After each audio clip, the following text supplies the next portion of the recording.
It's car con carne. Let's eat in the car. It's car con carne.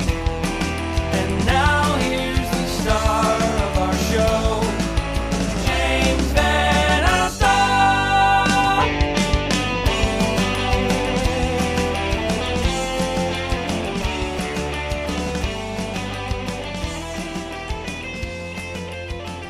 Car con carne is a thing that up until recently was a weekly podcast I would record in my car with guests. We'd go to a restaurant, we'd bring food in the car, we'd chat.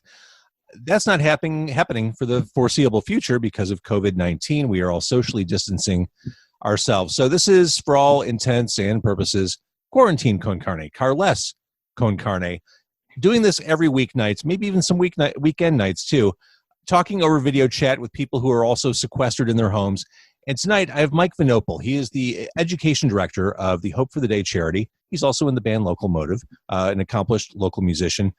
Mike, thanks for joining me over the World Wide Web tonight. Of course. It's my pleasure. I've always been a fan of the podcast, both in the car and just this week I became a fan of the quarantine version. I watched on, was it Sunday or was it Monday that you had Josh Caterer on? It was Sunday night, yeah.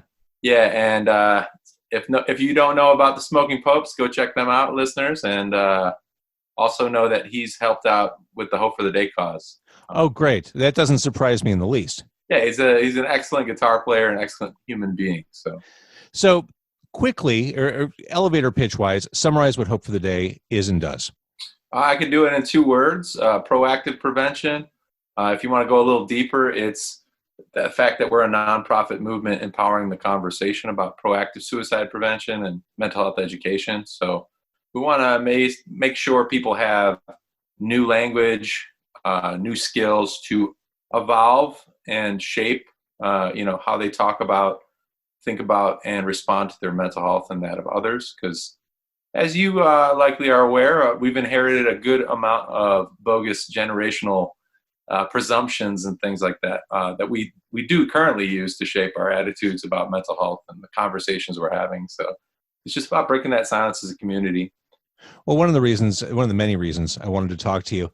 I mean, I know I'm fairly freaked out by what's going on, and I'm trying to keep myself distracted with things like this podcast. But I was aware. I went to Target this morning at 7:50. The line was about 20 people deep. 10 minutes before doors opened. Doors opened, and then it was like one of those TV game shows. Okay, you have 1 minute in a shopping cart. Fill as much as you can in that shopping cart, and then you're done. And it was like this crazy death race inside Target. It just reeked of desperation. The Target no longer plays music inside because they don't want people to linger. It started to stress me out. Like, oh my God, I've seen all these movies. I've seen all these opening scenes of apocalyptic movies, and it really started to get in my head. And I realized I can't be the only one who's stressed and upset. And I wanted to have someone like you, who's the education director for such a noble cause, kind of talk about that feeling, that kind of vaguely hopeless feeling that can probably come in and out during our time at home, and how to kind of address it. Yeah, that feeling creeps in for all of us. And it's important to have platforms like this in which we're reminding people that we're all going through this together, that we're all freaked out, and this is scary for a lot of us for a lot of different reasons. But that feeling that you're talking about that creeps in when you're in that scenario that feels like some bad movie, that's like anxiety, and it's something that's inside of all of us. It's programmed into every human being's brain. Your fight or flight response is something that's been at the core of the human experience, the shared human experience since caveman times, right? So if you were out running a bear, for instance, because it smelled you while you were hunting it, your brain produces really powerful chemicals like adrenaline and other things of that nature that could cause you to run faster, jump higher, prepare yourself to either escape that situation that you're in danger or to fight for your life. So that's kind of the heightened state that we're all experiencing right now, is that fight or flight.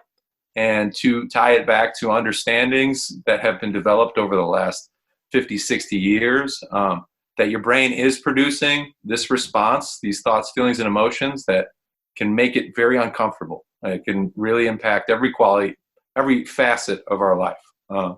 So in those scenarios where you, like, as you so eloquently put it, it's reeking of desperation. You're in that situation where you've got to go out and you're feeling like really paranoid. It's starting to get into your like psyche and make you kind of question, wait, am I overreacting or am I underreacting? Any of those situations where you're kind of shaming yourself or feeling guilty about any of those experiences, any of those feelings you're having, at Hope for the Day, we would just remind you that it's okay not to be okay.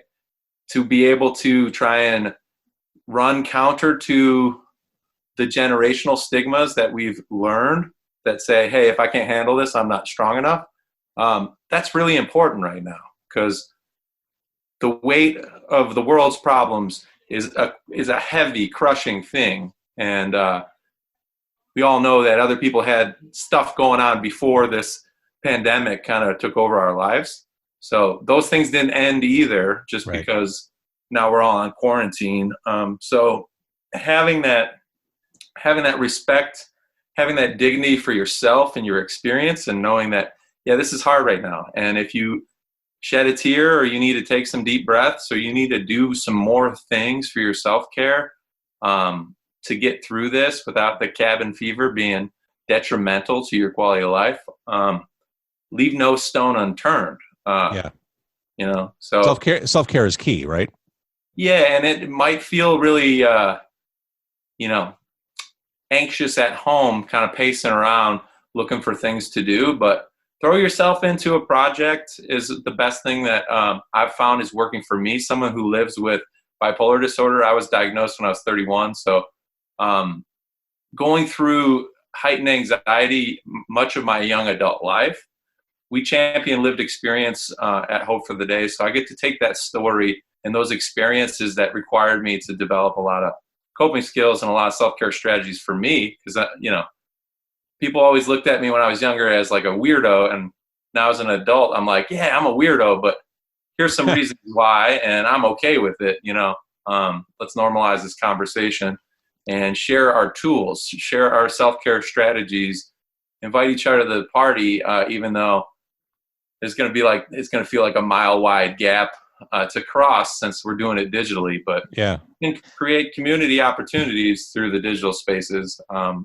So how important, or does it vary by person? How important is that making connections for people who are sequestered digitally or on the phone? It's so very important. I think we undervalue it these days. There's a facade that we've all been very connected because of the advent of social media and how it spread like wildfire, with real no guidelines for what was socially acceptable, nor what is healthy and unhealthy for us as users.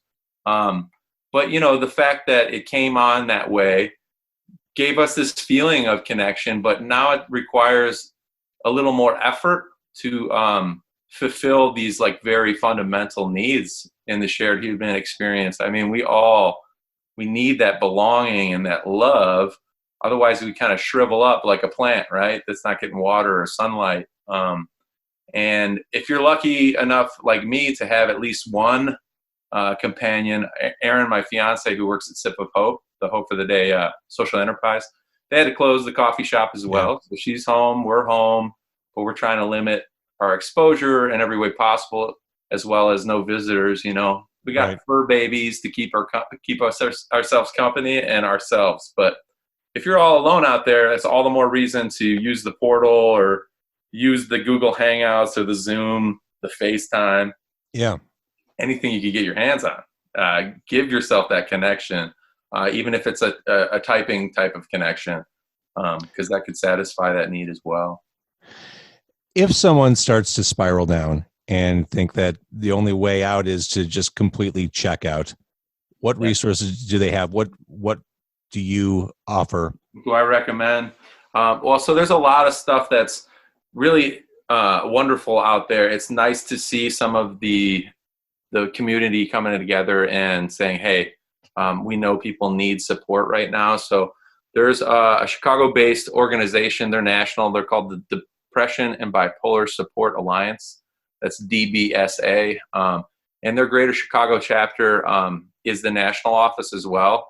They have an online support group community that you can register for. It's free, and there's a lot of those scheduled coming up so that you have some people to, they're peer-led support groups that give you like an opportunity to kind of vent and be with other people that are trying to process this experience if you feel like that would be something helpful to you.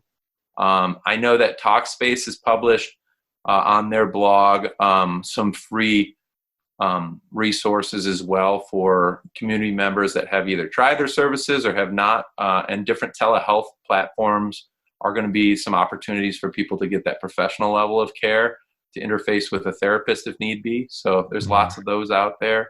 And your insurance, if you happen to have insurance that provides that type of platform, good for you, and really utilize that and understand what a luxury that is in this time of need. There's additionally all the hotlines that we have on Hope for the Day resource cards, as well as on our website. These are available 24 hours a day, 7 days a week nationwide. And they're tools if you yourself are struggling and feeling isolated, to speak with somebody who's a crisis intervention specialist, as well as if you needed to maybe support somebody that you're worried about in your life, and get some advice. And it's just an opportunity to use another tool. And we like to raise the visibility of all those tools. And if therapy or a clinical level of care is not what you're looking for, I'm seeing all sorts of people live broadcasting yoga classes and meditations. There's guided meditation through Headspace, or you can just do a search on YouTube for things like that. I am seeing that everywhere right now.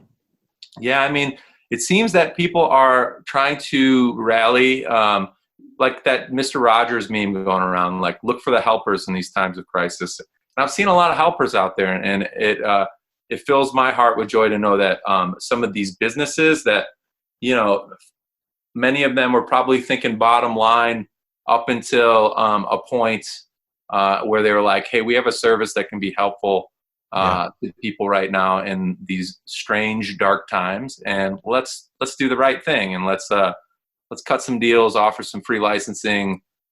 There's like Adobe Photoshop Creative Suites doing a deal. There's online virtual tours of like aquariums. And, that stuff's amazing. I mean, the animal cams, like literally, if you start to try and think of your toolbox that way right now, that's really the way to stay vigilant about your mental health and stay in a positive frame of mind when there's a lot of negativity rushing at you. Take your breaks too. Unplug, for God's sakes. That's what I was going to ask. News cycle. Yikes. How damaging is social media in a time like this? I mean, it's about deliberate use, I think. We never challenged social media as becoming a part of the fabric of our societies.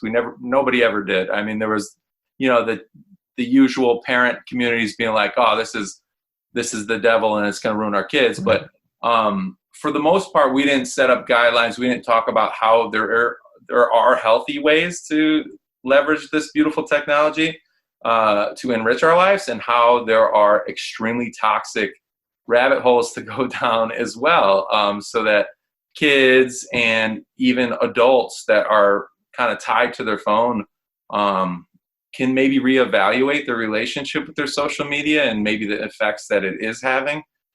I think we're all prisoners of our perception. So if you're seeing through your singular lens and you are starting to take in media that's telling you that you're not enough, that you're not pretty enough, that you're not doing cool enough stuff, that you're not successful enough or stylish enough, that can be damaging, because you can start to believe those things, and it breeds that despair. And we're out for hope. Hope fights despair and shines the light and prevents us from trying to find value or worthiness by comparison, because we all deserve that same respect and dignity. So a couple takeaways, things that people can do as they're holed up, as we're sequestered. Make connections.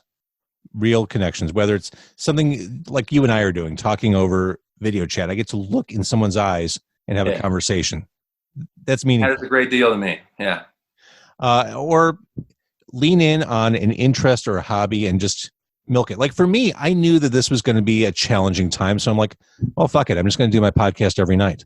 It's just something I know I can do. It's on my calendar. It's a distraction. It's something I love doing, but it's a distraction, and it's a hobby I can kind of milk instead of just going down that hole. So to your point, learn a language. Let's get reps. Let's get some reps. Yeah. I mean, whether it's, I'm going to work on my spring bod. I'm going to, man. Yeah. Well, I'm saying, I'm going to wash some clothes. As an example of things you can think. But whether it's that, or like you said, I'm going to tour every museum virtually across the planet, or I'm going to, learn how to make my dog learn English, whatever. I mean, find something and just make it a job, almost like a. Yeah, you mess with that Duolingo app at all? My fiance is trying to learn Irish Gaelic right now, which is some weird sounds, let me tell you, but it's beautiful. If she ever figures it out, that'll be cool to talk to her. Yeah, well, it makes for a cool game-based kind of language immersion. So, it feels like checking that out. So you're eating on the podcast. What are you eating? Right now I'm trying to get into one of these gourmet suckers that. Okay, so I play a lot of music as self-care. Helps keep me healthy. Yep. Helps me have an outlet, right? So. I'm in a couple different bands, love playing guitar, love helping other people make their ideas come alive. So this is a Bad Candy sucker. Oh, it's a little smashed. Bad Candy is a newer band that I play with. The main songwriter, her name's Alex Subak. She's incredible. She brings that Joan Jett Nirvana kind of flavor together. I don't know. A little grit. If that makes sense, but it's a special sucker that was made by our friend Danielle Snow. She's from the Bad Hunter family. She's a pastry chef over there. And she made these really gnarly, bloody suckers to go with our album artwork. Oh, I love it. Yeah, so it's Bad Candy, I can't seem to get it out, though, but it's delicious. We love watching you struggle with it.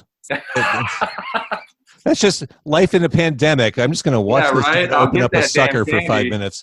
I'll work it out. I used to go to concerts and movies. Now I just watch dudes open up suckers. There it is. Yes. All right. So Hope for the Day. If people want more information or simply curious, the website is? Yeah, that website's HFTD, like Hope for the Day, obviously. If you type in Hope for the Day, it'll get you there. But HFTD.org. We're a nonprofit organization, and sipofhope.com is if you want to learn more about the partnership between Dark Matter Coffee here in Chicago that has helped us meet people where they're at, now we expect them to be by slapping some resources on a bag of coffee and eventually having the first ever coffee shop where 100% of the profits go back into our work. I love it. So, yeah, we also have another website you can go to. It's peervention.org. Like I'm your peer, PEER, and then Vention, VENTION.org. That drops you right to an Eventbrite listing. So tomorrow we have Conversations Cafe, which is our live monthly mental health podcast, usually hosted at Sip of Hope. But due to the constraints and having to close the business, we're going to be broadcasting that live tomorrow on YouTube at 6 p.m. Central Time. Brilliant. Welcome to this. So this is where we're at. Yeah, and we're going to do whatever we can to continue to spread hope. Luckily, we can continue to offer some community education through these platforms and do the work that we're planning to do anyway. And I know that that's not the case for a lot of people, and that's all the more reason we should get out there and spread the word.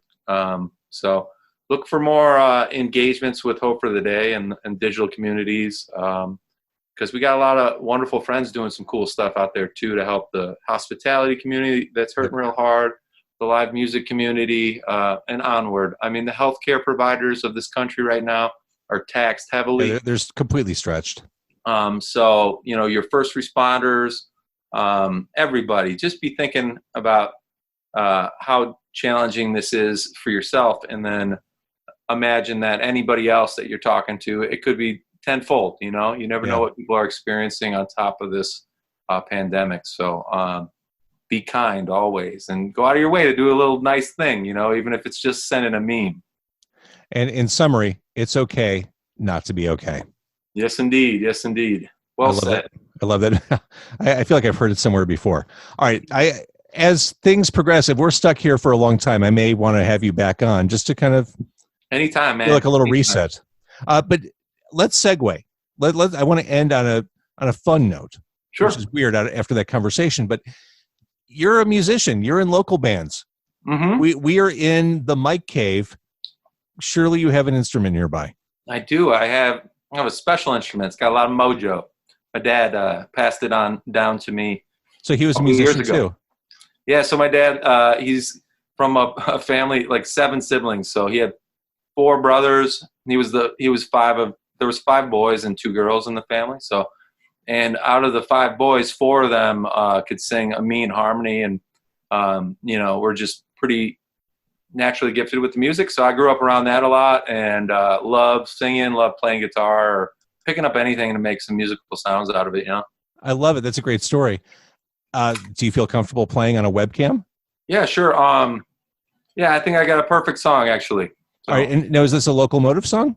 this is a locomotive song. We were supposed to go into Rax Tracks on Monday actually to record it for our new record.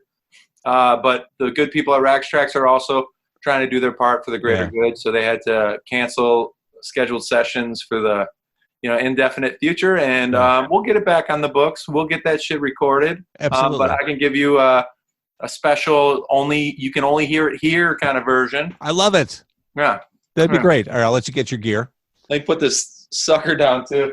Yeah, it's hard to rock with a sucker in your mouth for sure. All right, so it is Quarantine Con Carne, Mike Vinopal, with his heirloom guitar.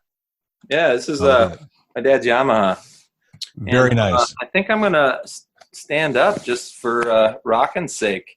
Yeah, it makes sense to me. Stand up to rock. I'm going to turn my microphone off.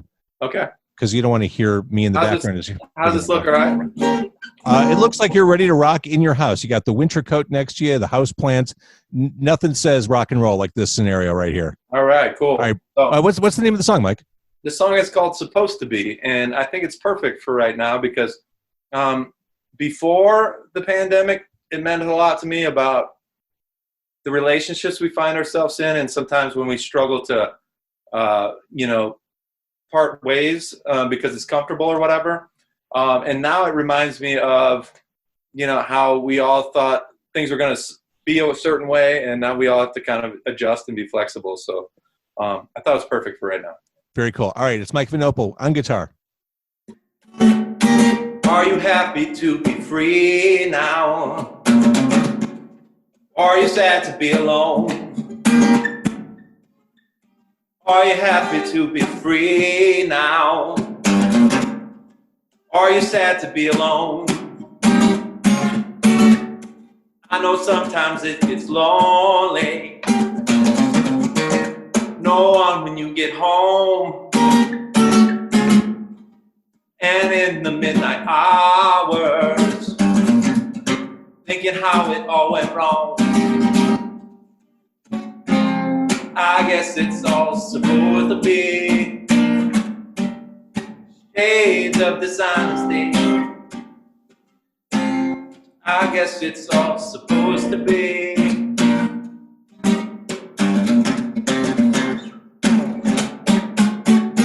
Are you happy to be free now?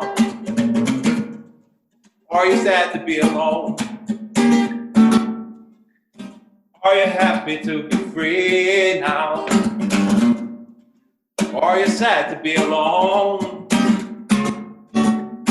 I'm supposed to have a family, at least a piece to call my own. I don't even have no pennies. Oh, on everyone I earn. I guess it's all supposedly gonna come around eventually. I guess it's all supposed to be.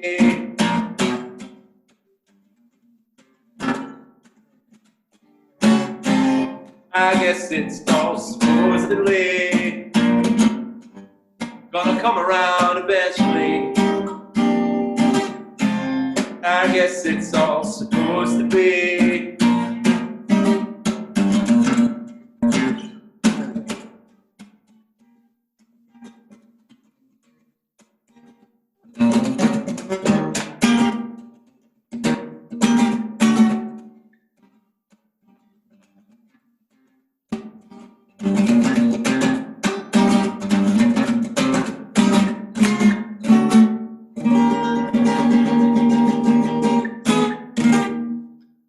it's supposed to be. Really, that was awesome. One thing I didn't mention before you started playing, Locomotive. I mean, this is a band that has the funk. You guys always lock into a groove with all the songs you do. I was feeling it. Man. I was feeling it acoustically there. Thank you. Well, the funk provides us the fuel. You played us on your show, Demo 312, a couple of times, and we are forever grateful for the opportunity to be put in front of your listening audience. And yeah, you played like 3 or 4 of our songs, and every time the pitter patter of the heart, man. That makes me happy. Feels so good. See, radio still can make a difference. That makes me happy to hear. Yeah, can. Hell yeah. Never undervalue the community and the hope you give other people, James. It's wild, man. It's nice. And I will say this to anyone who will listen. I mean, it's true. What radio has that I hope radio stations across America really accept that no one else has is that localness, that connection to community. It's something that can't be replicated by streaming. It's something that can't be done on satellite. And the stations that don't realize it are at risk. I think it is the core strength of any radio station is to embrace community. So for me, being involved with local music as long as I have, that's been a true gift. I mean, there's no greater. I've never aspired to be a morning guy or anything like that. I love being the local music guy. So thank you. I used to actually have you come on. Like I had a clock radio in high school. So I'm 37 and I was in high school, late 90s, graduated in 2001. So, back in the day when I listened to Loveline on my clock radio with my actual alarm, I listened to you, man. Q101 cool. Back in the day. And it's weird because I'm only like 25 right now. So somehow I was on the radio when you were in high school. Weird how that works. Mike, you sound great. You're keeping it tight. I want to apologize for the audio quality over webinar. I mean, it is what it is. We're living under a pandemic. Like at some point, I'll take it, man. At some point, we'll get you in the car. We'll get you all mic'd up, and we'll do something fun. When we're making plans for the future here. Beautiful, love it, man. And again, the message. I mean, leaving the music aside for a second, the message that you gave, the inspiration you passed on. Can't be shared enough. Thank you for what you do for Hope for the Day and for the community. I mean, like I said, as this progresses, I may want to lean on you again just to kind of reiterate a lot of the stuff you said and just kind of let people know it's okay not to be okay. Yeah, that'd be great, man. I'd be honored. And I know people from the team. We are meeting for a coffee talk tomorrow, coffee talk. At 10 a.m. on Zoom webinar to show our team, our staff, how it's done. So maybe we could even pull one of them over to shed a little more light, a little more perspective, a little more representation, I love it. Absolutely. Mike, thank you for doing this. Of course, man. It was an honor. And thank you for doing it. And see you next time.